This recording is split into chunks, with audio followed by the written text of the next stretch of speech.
a podcast to honor the gods. This better come with a sacrifice. Deus Ex Media. Content and Capable recognises the Indigenous people on the land of which we record this podcast on, the Bowendig people. We offer a respect to elders past, present and emerging, and extend that respect to all Aboriginal and Torres Strait Islander people. Sovereignty was never ceded.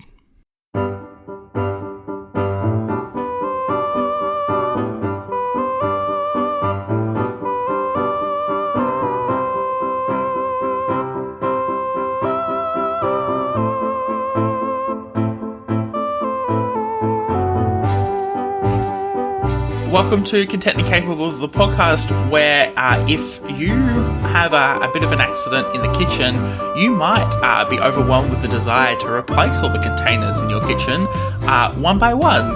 I'm Sam. I'm the person who replaced all the containers in the kitchen this week. And joining me is my good friend and amazing collaborator on the Deus Ex Media Network, Christina. Hi, Christina. Hello. I am so happy to be here. I have to ask, do you mean you've been replacing them with like aesthetic containers or like stronger containers? What are the containers? There's like 7 layers to this. So I have a container of milk powder that I use to make bread. And I only ever use milk powder to create bread. Okay. And it sits in this like nice tall container that was really lovely. And I bought it on the cheap, I think from Aldi or something. And then yesterday morning, I was a bit tired and I was grabbing out a chopping board to chop up some banana bread that I'd made drunkenly the night before. Nice. So that's the kind of thing I do, apparently. That's productive. And I pulled this chopping board and it caught the container, and so it just fell like a good 2 meters onto the floor because it was quite high up, and just shattered and milk powder went everywhere. And glass? Was it glass? It's plastic. It was plastic? Okay, well at least it wasn't glass, but that still sucks. It's like impressive when plastic shatters. It's like really, really impressive. Anyway, I'd been having issues for the last 2 weeks about I didn't have enough leftover containers. I've been like juggling containers because I've like made baked goods that I'm like, oh, I can't find a container that's big enough for this. So I was like, suck it up. I went for my morning coffee, went for a walk, and then went to the Reject Shop, which is like a dollar store here in Australia, and bought myself containers, nice. Like faux Tupperware containers, which were like really nice. I'm sure they'll fall apart at some point, but whatever. Everything does, and it's the way. I know. And then I was like, well, and then I went to go grocery shopping, and I got to the container aisle in the grocery store, and I bought myself another $30 worth of containers. Dude, a great part of adulthood is containers, honestly. When the containers match, if I can buy the exact same container I've always used, just a new one, it's amazing. And I've by living in a share house, I've lost containers along the way. And it really feels like the subject we're about to talk about, which is linguistics, sociolinguistics, when it comes to Pride Month. Happy Pride Month, everyone. Happy Pride. Woo, woo. That was that must have been the slickest transition in the world because it caught me so off guard. I was like, damn, we're going right into the episode. I know. It came to done. To me in a vision. I don't know how that happened, but we're here. So why are we on topic? How does that ever work? But yeah, Christina, we're here to talk about pride and sociolinguistics and the gay stuff of our language. Yeah. Do we want to, I don't know, do a bit of a quick... I feel like we need to... It's not required reading, but recommended reading that we go back to the last sociolinguistics episode you and I did a couple months ago. Yes. It's my special interest. I love it so much. I will start by saying that in book club today, I think it was Mary Clay shared a shirt that had, I think it's an illustration. I think it must be of Elizabeth Bennet from Pride and Prejudice.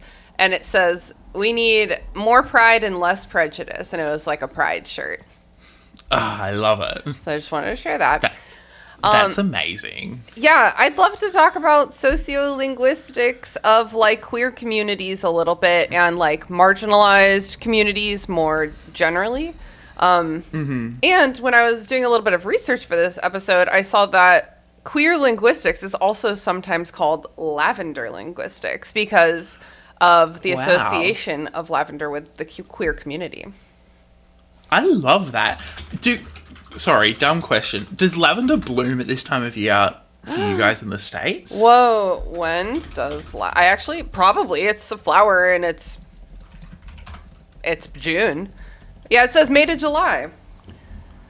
Wow. So it is the pride flower. That's amazing. Unfortunately, here in Australia, it doesn't. Oh, that makes sense, though. But it does bloom in the summer, and the reason I'm vaguely aware of when lavender blooms is I have vivid memories of, like, as a 17-year-old. I went on this very nerdy science camp, and the university we were staying at just, like, had lavender planted everywhere, and we would just pick lavender just to, like... It smelled really lovely, so we just, like, had it in our bags everywhere. Whoa, I love all of us that. smelled like lavender. I definitely used to have, like, a lavender, like, sachet in my, like, your, like, sock drawer, you know? Mm. Is it called a sachet? Yeah, I think it is. I think it would be. Sachet away. Sachet Speaking away. of queer language. Yeah. I'll just get started. So let's do this. So a little bit of like reminder about sociolinguistics. So like basically to summarize everything that has mattered so far that I've talked about on this show, language is like very personal and it represents your identity. And it's really hard to do language wrong because you're almost always doing it with other people to help like define your world and describe your relationships and kind of like just do it in a way that works for you. So like they're in real language studies, it's not like, are they doing it correctly? It's like, how are they doing that? You know? So it's really important to have that perspective when looking at like any language. And then I think that queer language, as much as like any other kind of like in-group language, is so much about like performing identity, you know? Yeah. So we talked about this before about how like people speak differently because they're from different places and they're from different like walks of life and they're different genders and they're different ages and like all these things people can be interested in like representing through the way they talk. So as you speak, you're performing identity, and for everyone to some extent that also means like performing your gender through speech. Yeah. So, like, and I think it's very interesting because obviously, and I find it very interesting, when a group is persecuted, the way the language evolves to have in phrases and things that are really subtly communicating identity in a way that doesn't arouse the authorities' suspicion, you know, be gay, do crime shenanigans. Yes. Is just such a fascinating part of our language. We do it so often. As soon as, you know, we feel or are persecuted, we swap into this like defensive language style that means that we are, you know, protecting ourselves and preserving ourselves. Yeah, totally. Yeah, that definitely is one of the reasons that especially marginalized groups like this have in-group language, is because they subvert the norm and it sometimes is hard to be overt. So they develop these like indicators of what they're talking about that you only know if you're like in the group, and it protects them and it also like brings them closer together. Yeah, definitely. I don't know, like, do we know much about the inspiration of a lot of this language, where it kind of has come from? I know we talk a lot about African American vernacular English, but and a lot of the language being pioneered by people of color. Is that just the rule? Or is there other influences that we might not be aware of? There's a lot of influences because the population of queer people in the world is like very diverse. So some like for me as a queer person, I pull from growing up like in the South and from growing up as a woman and like identifying as a woman. as well as from like queer communities and just like my in-group friend communities. So like the communities you pull from can be as intimate as like you and your friends who live in your house, or as broad as like every queer person. You know what I mean? So yeah, people be pulling from everywhere all the time. But I do think it's good to bring up specifically that queer culture does borrow a lot from African American vernacular English, which is like a vast array of different kinds of like African American styles of speaking across the country. And like I did not do like a very good deep dive about why this is and like where this comes from. I did like what I would say is a cursory search, and I like really couldn't find anything that had been written about this, and especially not by African American people. So I thought that was interesting. So I think it might be because, like, first of all, there's a community in other groups, right, of people of color, of queer people. There's community there, so it's like communities trusting each other for not being like the oppressive majority. But also there's a lot of overlap in people of color and queer communities. Also, there's like really high profile queer people of color. Like I'm thinking very specifically like RuPaul has done like so much for queer language, honestly, that is influenced by there being a Black person as well. So yeah. It's fascinating, and it's fascinating you bring up RuPaul as well. I think in the context of how language is publicized as well, we've become a lot more aware of coded language and code switching and all sorts of things in the last 10, 15 years. And I think a lot of that has to do with the way people, and this goes to another topic of the importance of being represented in media. RuPaul's a perfect example of this, where queer people of color, or even just, queer people, or even people who are, really strong allies or part of the community but may not identify as queer, all are, are represented in this TV show that we know as RuPaul's Drag Race. And we get to see those differences and similarities and languages all be there on the world stage. Let's be honest. RuPaul's Drag Race is something that, my friends watch. It's something that we have friends all over the world who watch it and enjoy it and love it. And I think that is a really interesting part about the way that this language has been publicized. I do worry because it's very... Turning to the sociolinguistics part of it, it does then start homogenizing some of that language as well, which is also an interesting aspect of our ever more internet world. Yeah, that's a really good point. Like, there is definitely some level of, like, homogenization.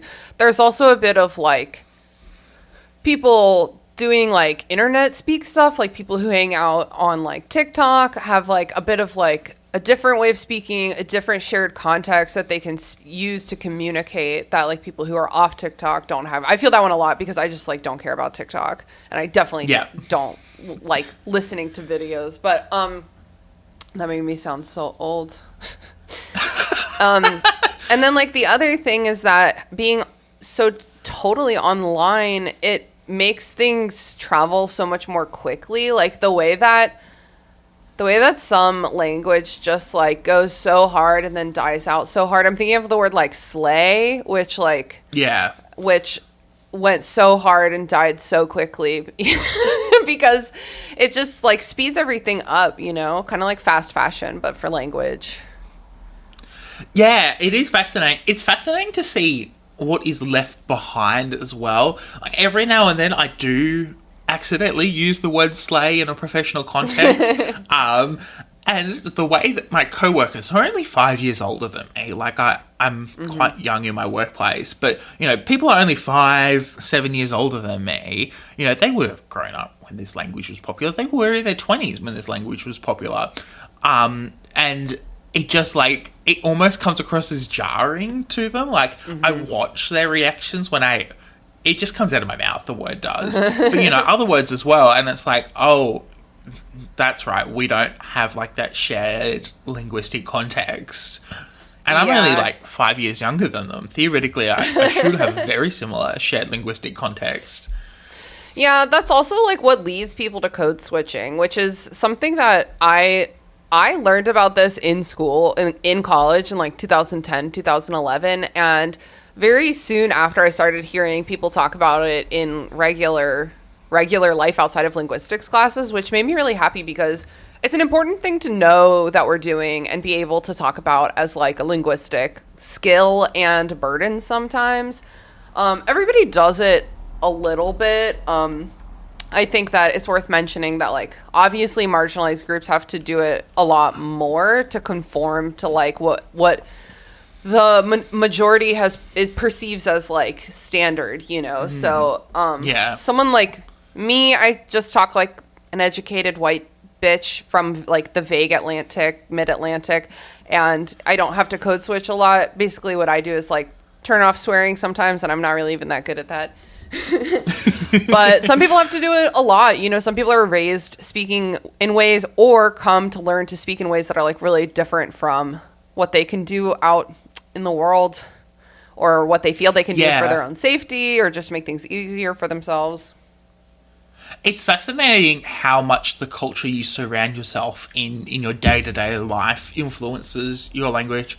Fascinating example is my brother who works, he's an apprentice at the moment. So he's, you know, working with a whole bunch of tradies, and, you know, he's learning to be a fitter and turner.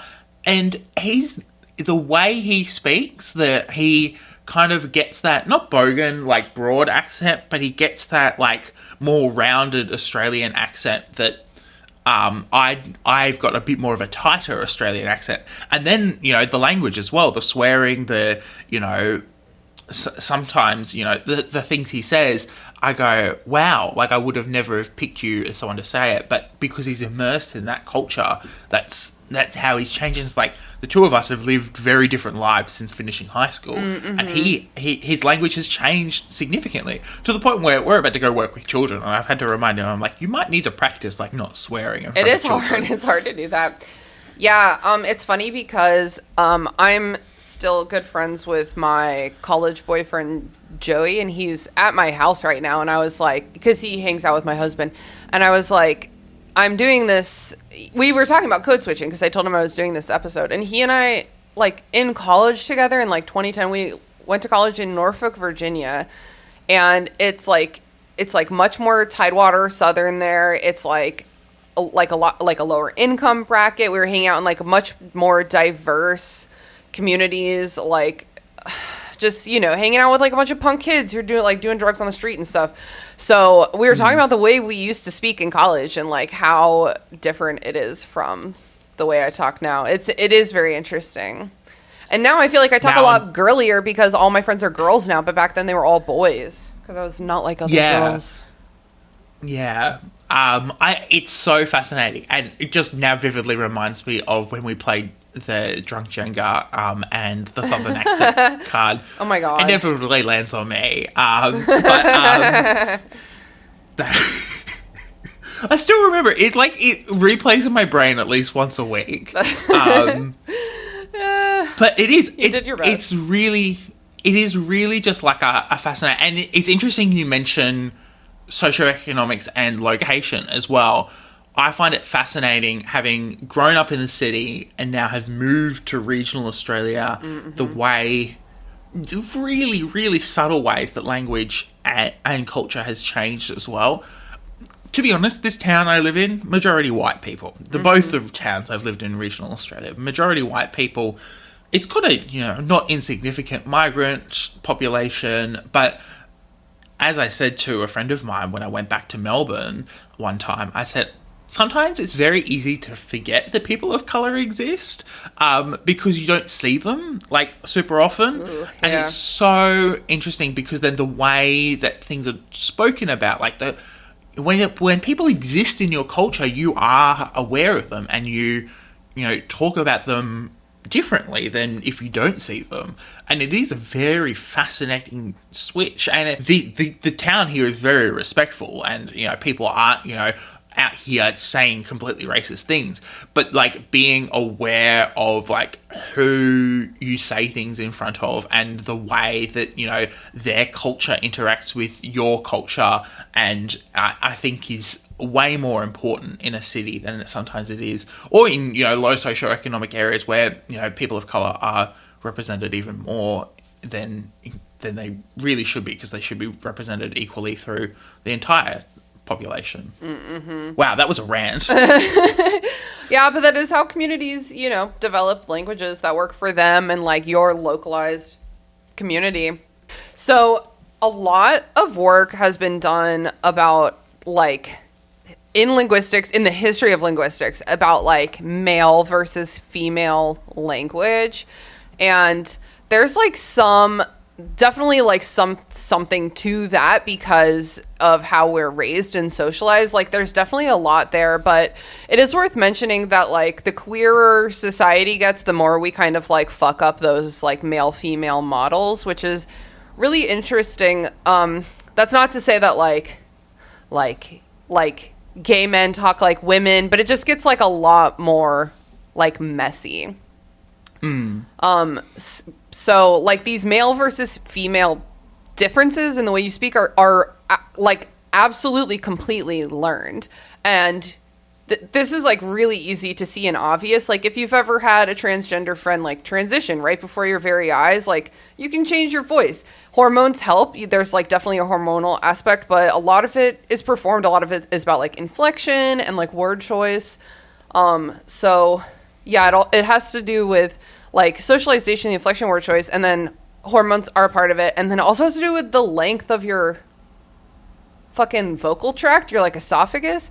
So yeah. So like, and that's so random, you know, like I have dude friends who are like much shorter than some of my taller girlfriends. And it's like that, it's just socialized, you know? So like your esophageal tract or whatever it's called weighs in a little bit, but like, again, it's mostly performing gender. Yeah, and it is such a problematic like thing that we've ingrained into our culture, that we have to perform to the gender that we were assigned at birth. Mm-hmm. It really just doesn't allow, and it's so interesting to watch society collectively deconstruct this over the last 10 years. Of like, you know, we don't have to perform in the way that we were expected to. I think so often we see this in like popular culture where like this whole like becoming yourself, it becomes this like massive plot line and a lot of like coming of age plots that we interact with, whether that's a book, a movie, video game, whatever. Mm-hmm. And it's funny because we've only really kind of just come around to doing it now. And it is really fascinating of just like realizing I don't have to subscribe to what's being said right now and the expectations that are placed upon me. But then also sometimes the self-preservation, we do swap back into that. Yeah. Yeah. Sometimes it's just easier. It's just easier to code switch. I remember at this old job I had a gay coworker, and the way he would be like talking to us and then like just like go into like straight guy voice when like a client walked in, because it's just easier. We dealt with like a lot of like older men clients, so wink. No, just kidding. It was a publishing company. But something that's interesting. So gay men can be identified as gay by their voice by listeners at higher rates than like just chance. So gay men is a specific group that I think that we can all agree that like if you hear a guy speaking a certain way, you're like, that guy's probably gay, or at least really doesn't care about gender, or you know, something in that regard. And there's like very specific linguistic features that can be found in like gay men's speech across the world. There's like the gay lisp. That's like a thing that comes from, it comes hand in hand with like, they do like kind of like long and high pitched, like S and Z sounds. They hyper articulate. And they also play with like pitch contour, like I was looking at actually some of my old linguistics textbooks because I took a couple classes like language, gender, and power, which was an amazing class. And like I took a lot of linguistic classes, so I was looking through my textbooks, but they were from 2012. So with the example for messing with pitch contour is like in Fabulous. With like 6 A's, and I was like, okay, 2012. Yeah, so I love that. Yeah, but it's interesting because generally the average listener cannot identify a lesbian woman at the same rate at all. It's equivalent to like chance rates, which I think is so interesting. But then at the same time, a lot less research has been done about lesbian speech than gay speech. So, but at the same time, like I can't really tell if someone's a lesbian unless they're giving off like specific lesbian energy. Subaru energy? Like yeah, Subaru energy is a great way to put that. But like not from speech. Yeah, it is very fascinating. It's interesting because there are a couple of like creators I follow who talk specifically about lesbian representation in both society and in popular culture. And it is really interesting because I feel like we haven't stereotyped lesbian representation. I mentioned Subaru like as a draw card for, you know, a calling card, I should say, for what maybe lesbians, you know, we associate with them. But there is no like clear, these are the identities socially that lesbians pick up when interacting with, you know, a culture. And I think it's very interesting because then we've kind of like gotten a bit of an idea of like maybe what lesbians kind of look and sound like over the last, especially in the last, I think 4 or 5 years. And I think the conversation's now switched to bisexuality and bisexuality representation as well. It's hilarious. It's like, you know, oh, you're a bisexual woman, so where's your husband? Like, and, you know, ouch. It's it's fascinating. Like, and I think that it's really interesting that. And it's interesting because often when we talk about queer rights, we talk about gay men, you know, looking for rights. We talk about the AIDS crisis. We talk about all of these things. And so, hashtag misogyny, men have been the center of queer rights for so long that we have like entrenched them into stereotypes. Whereas women and people who don't conform to gender norms haven't really have been able to kind of explore the individuality within their culture, which is really interesting. That's because, like, it's interesting that you say that because, like, linguistically and in a lot of other ways, masculinity and maleness is seen as neutral or as, like, normal, as, like, the default. The way that for a long time there was, like, a gender-neutral he that you were supposed to use in formal writing. And so much more than masculinity, femininity is seen as you're putting it on, you know, from masculinity, you put on femininity to become feminine, which we know isn't true, but societally that's how we're built. And that's ingrained into our language. So there is a lot more room for women and non-binary people to explore, just like you said, because they're already othering themselves from masculinity. And I also think that on top of that, women as another marginalized group, there's just like kinship there and support and allyship among like othered communities. Yeah, 100%. I think that it's a really interesting thing. I think also,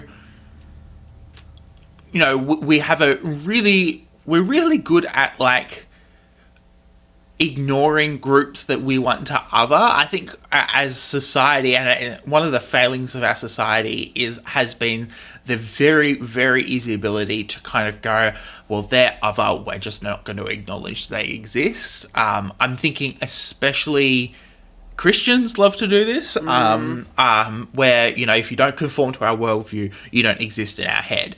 And I think that it's very interesting. I'm kind of coming to this realization as we're speaking that we do that as society as well. If you don't conform to what we think, you know, X, Y, and Z are, then you don't exist in our head. And it's really interesting what it's done for the culture.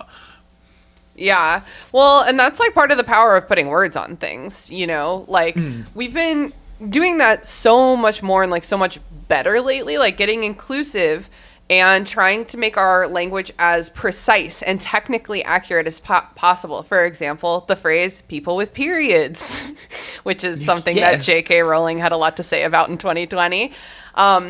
And, you know, naming more identities and relationships and romantic and sexual preferences can help people understand themselves better and help advocate for themselves more clearly. You know, like, this is what we are. This is what we're about. We're a community. You can't say we don't exist because we're literally a community brought together by this label. So that's why people like labels. But also, that's what, on the flip side, that's why we have the word queer for people who just feel that way. Yeah, and it's very interesting. I think, of all things, not to plug the Deus Ex Media Discord too much, but yes. it is a really interesting petri dish where we have so many queer people who come, and this is a safe space for them. We've worked really hard to create this place as a safe space for anyone who identifies in any way, who wants to, you know, be a part of our community. And it is really, really interesting to see the way that people start to talk about themselves and start to identify themselves. As you said, there's power when it comes to labeling and identifying things. And I think there has been, at least for me, I know I've been very hesitant to put labels on things or say things because I know that it's really important to be right and be technical about it. You know, as a journalist, what I say is permanent. Like, I don't,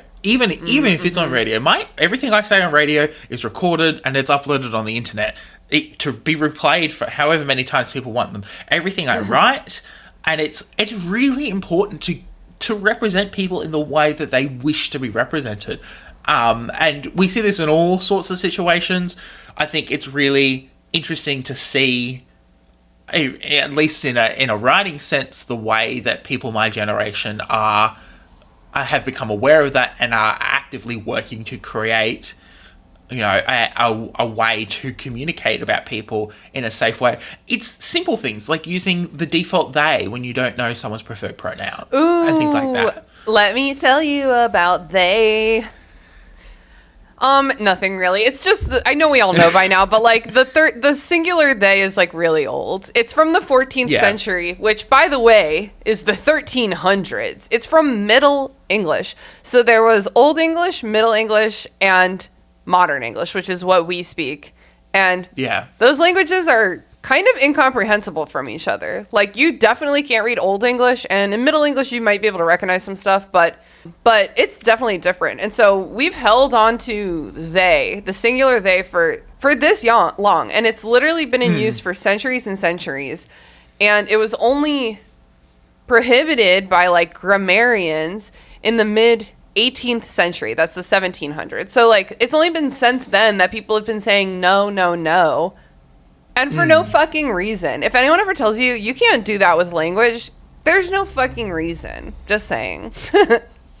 And I think it's very interesting because I know we talked in our last episode about how long it takes for, you know, style and technical guides, especially when it comes to publishing, to be updated to represent, you know, what the linguistic norm is. Yes. And it is really interesting because this is so ingrained, but it is also really, like, we've changed so much. We talk about how the internet has accelerated people finding their identities and communities. It's accelerating at a rate that we haven't seen in a very long time. Yeah, and totally. I think it's really important to, like, to represent people properly. Like, you know, even on a practical sense, like, when you are talking about someone else, you want them to trust you. You want to be able to continue talking to them and about them. And if you know, misgender them, or even for us, as a journalist, it's simple spelling someone's name wrong, that breaks some of that trust. Totally. And so it is so important. And it's simple details of someone's identity that you've got to get right. There's no excuse to get it wrong. Because like we were talking about at the top of the show, it's like that's their identity, and you getting it right means that you like see and understand their identity, and you know what I mean? You respect it.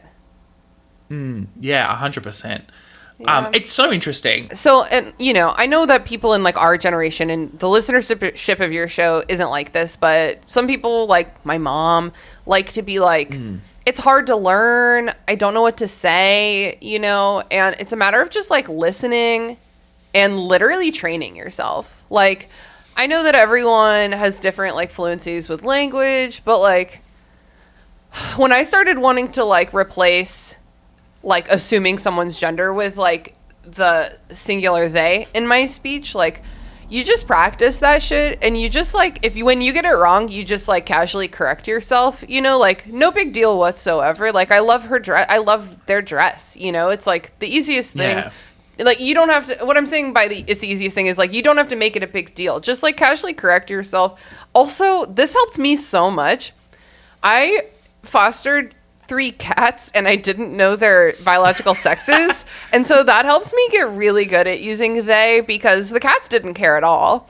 And I did not know what their sexes were. So that's a good way to practice too. Yeah, the one that really worked for me is I had a friend who transitioned during the time that I was at uni and interacting with them on a weekly basis.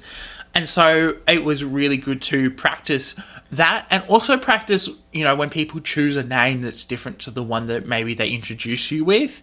Practice, learning their name or learning their name as it evolves. Yes, oh my God, I forget if I read this somewhere or if this was like some of my friends, but somebody somewhere, when one of their friends transitioned, the other 2 got together for like dinner or something and talked about that other friend the whole time just to practice, which I think is a great idea. Practice makes perfect. And like, that's why you have to just kind of like, don't be afraid to like get it wrong, but you just like have to practice until you're good at it.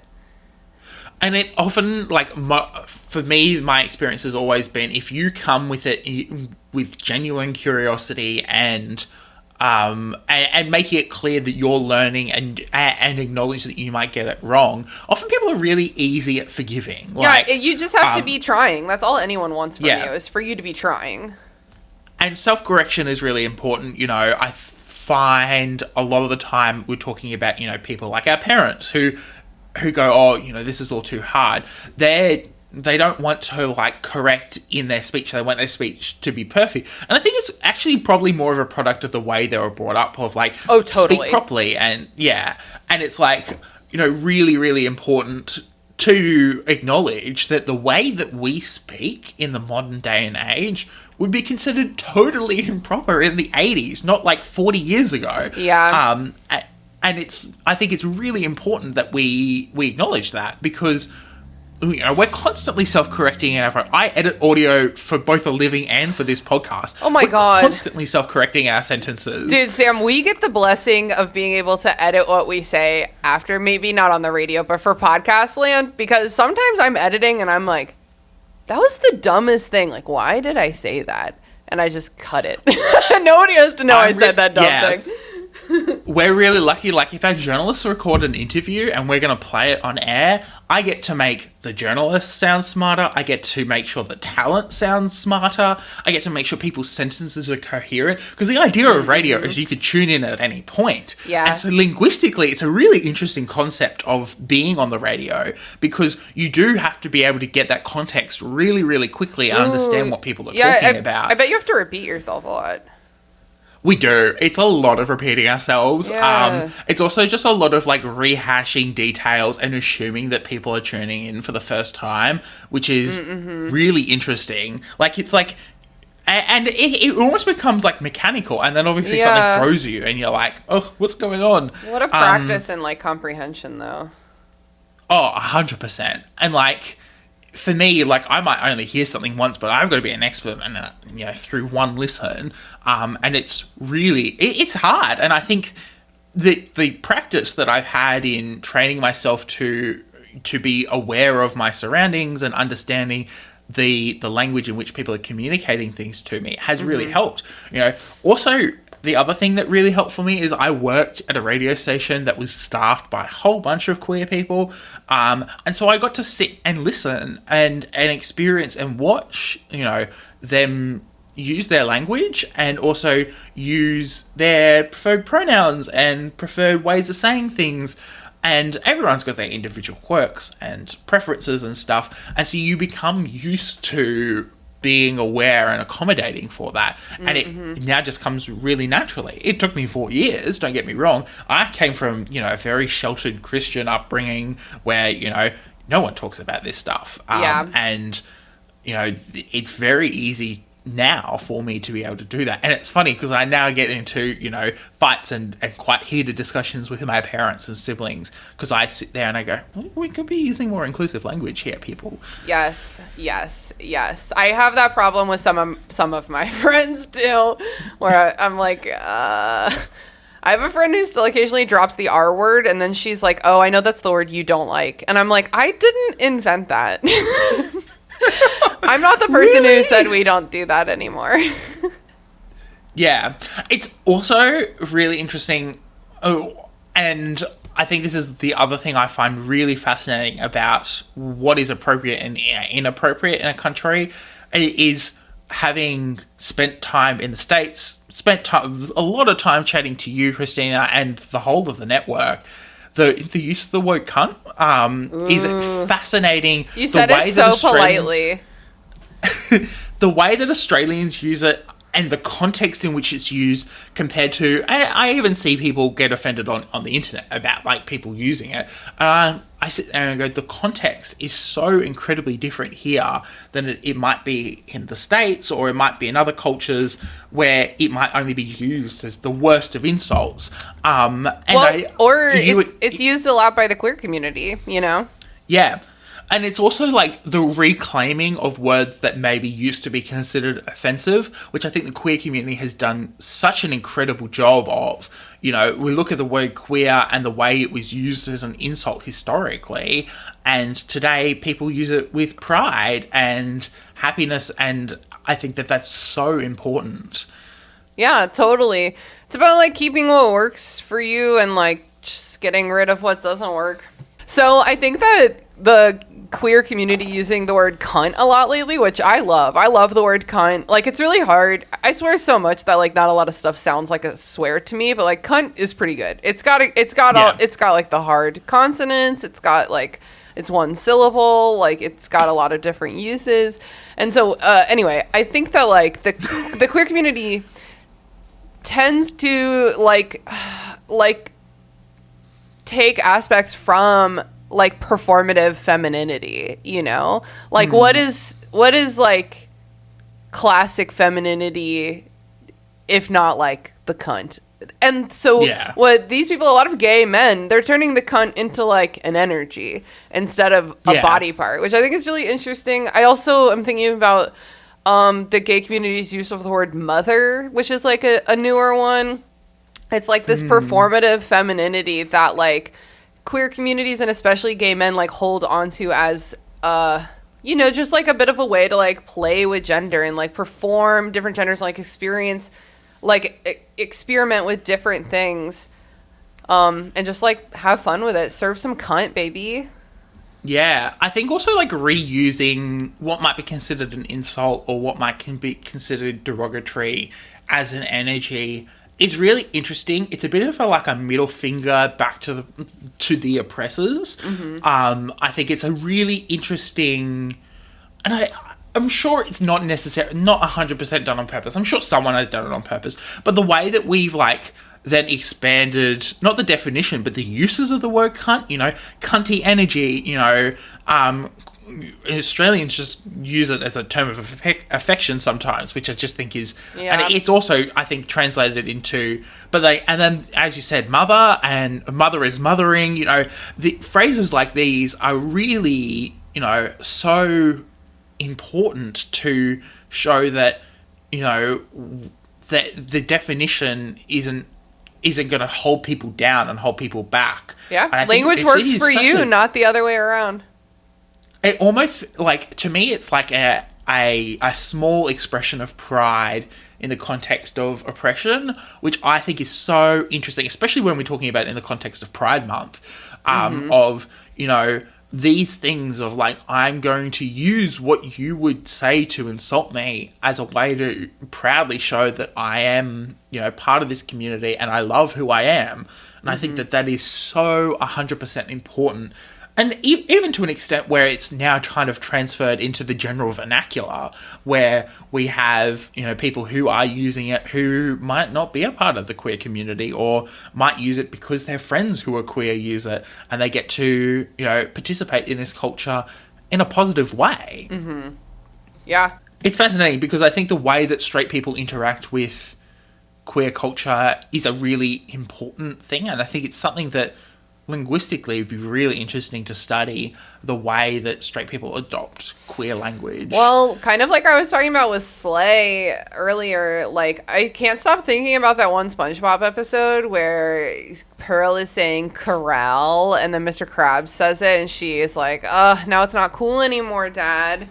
And like when the straights get hold of queer language, that does help normalize it, and then your mom saying it, your grandma saying it, and it's over, baby. Yeah. There's a creator on TikTok that does a really funny series of like a nursing home in 2077 where it's all these people who grew up in this very internet-ified culture. I think more closer to my age and my siblings' age, so younger, who have grown up so online as a child, and playing video games in mass multiplayer settings and bits and pieces, and some of the things that they say and the experiences and the memes and the shared history is so important. Like I just, even just the idea of, I'm thinking like Roblox of all things, of like kids who play on Roblox who have just, spent all their lives knowing all of these in-jokes and all of these, asides and bits and pieces is absolutely fascinating. Mm-hmm. Mm-hmm. Yeah, I mean, it's important. It's really important for communities to be able to share language with each other. Like, it's really important. People are able to identify each other and speak about their shared context and relate to each other. Like, that's how community is formed. Like, that's the basis of community, is like identities coming together in kinship, for different purposes or just, for recreation. And the shared language is like what holds them together. It's literally the glue. Are there other things? I know that you had some notes and some things you wanted to discuss. Are there other things that you wanted to discuss? I think we actually did all of my notes, which is very cool. Wow, amazing. Yeah, go us. Sometimes we get so off track that I'm like, wow, we have done like so much and all of a sudden we have done nothing as well. The cool thing is that talking about language is language, it feeds itself. Yeah. And I think it's a really important thing, going forward, being really just on top of who we are. Like, I think we often lose. It's fascinating. I was watching Lessons in Chemistry of all things, and it's so fascinating the ease in which you can lose identity when you are missing a community that supports and holds you up. I haven't watched all of Lessons in Chemistry. Please don't, spoil the last, couple of episodes. Because I'm using my parents' Apple TV subscription, so I can only use it when they're home. But it's this really interesting thing of how do you interact with a community around you, and how do you change the community's interaction in the context of your identity as well. As soon as you start not conforming to a shared identity, there is that desperate desire of some people who want to uphold the status quo. I think about it, some of my friends whose families haven't been accepting of their transition or them coming out, who have had to fight with their family or cut off contact with their family because it's too painful, and it's painful for their parents as well, I think, and it's an interesting part, I think, of the way that we use language to be a part of this culture. Some people don't know the language or haven't immersed themselves in the culture to learn the language. it's so important, I think, to be kind and gentle when people are wanting to, and setting really firm boundaries when people have displayed absolutely zero interest in engaging in your culture in a positive way. And I think part of what I love about Pride as a straight person Tell us what you love, Sam. I love how it is just like, you know, if you're here, come and support us. If you don't want to support us, fuck off. You know, and I love that, because it's like, you know, we're here, we're queer, we're loud. Let's celebrate who we are. Yes. Oh, happy Pride. I love it. Happy Pride. That was a great way to end the episode. Christina, thank you so much for coming on the podcast. Thank you for letting me info dump about my specialty. Was bitching about sociolinguistics because I did not get a high enough degree to do anything with it. Did you want to plug anything to get people, anything you're watching, reading, listening to? Well, I would love to plug Burn Before Reading, because we've been doing a lot of fun Pride Month stuff over there. And specifically this week, we're releasing an episode about the etymology of like queer words and words that people use like to describe queer identities. So that's like kind of the other side of this, is like no sociolinguistics, all history and etymology. So that it'll kind of pair nicely with this episode, honestly. And yeah, I would also like to plug a Pride Month read, Some Desperate Glory by Emily Tesh. It's a really, really cool, like, space cults, timeline hopping, like, crazy fucking romp. Romp is not the right word, though. It's so dark, though. All the trigger warnings. On-screen suicide, discussion about rape, on-screen sexual assault, lots of gender bullshit, homophobia, being inside a fascist's head, cult shit, genocide. So if you're cool with reading those things... Sounds like a history textbook.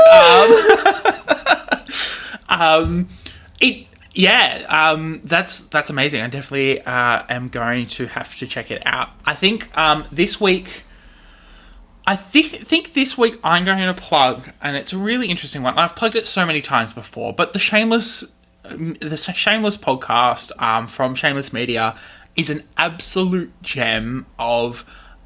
If you want to talk about, you know, the silly, but in a smart way, it is very similar vibes to an episode like this, except it's about popular culture.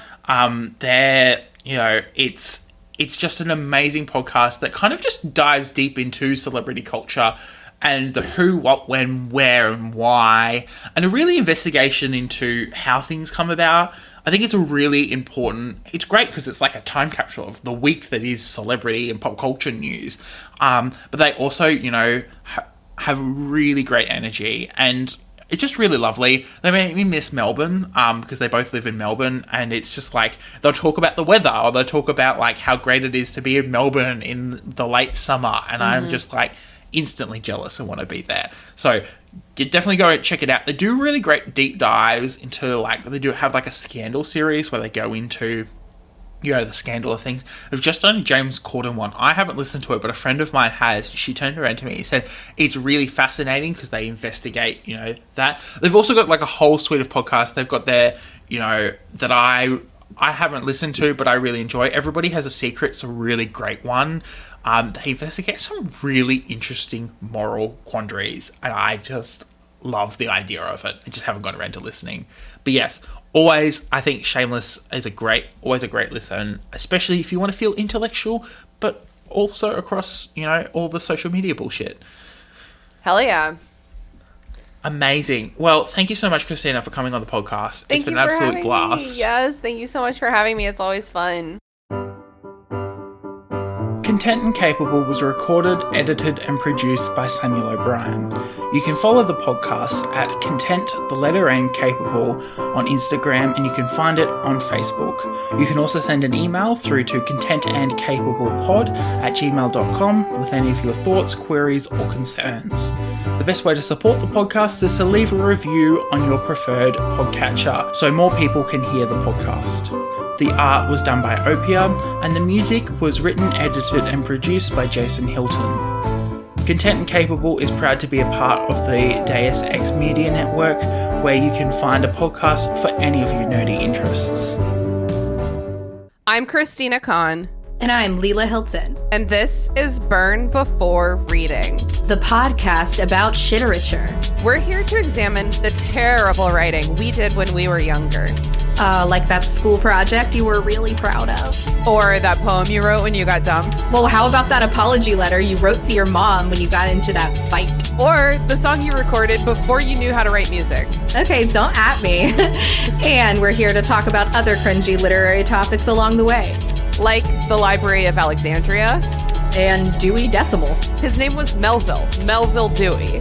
Oh, well, do we want to get the clips rolling? I don't think I ever recovered from this in terms of being cool. Why did I say any of this? I do like the drama. So there is actually quite a bit to unpack here. Oh, all this drama was so addictive as a teenager. There's no punctuation to it. I'll start with that. I actually have no memory of this. There were so many lies that I was telling it. It's not terrible. No one really taught me how to write a good short story. That was a journey. Listen to Burn Before Reading every Wednesday, wherever pods are cast.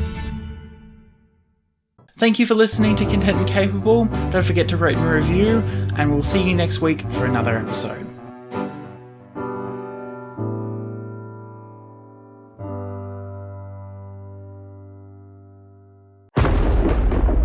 Deus Ex Media.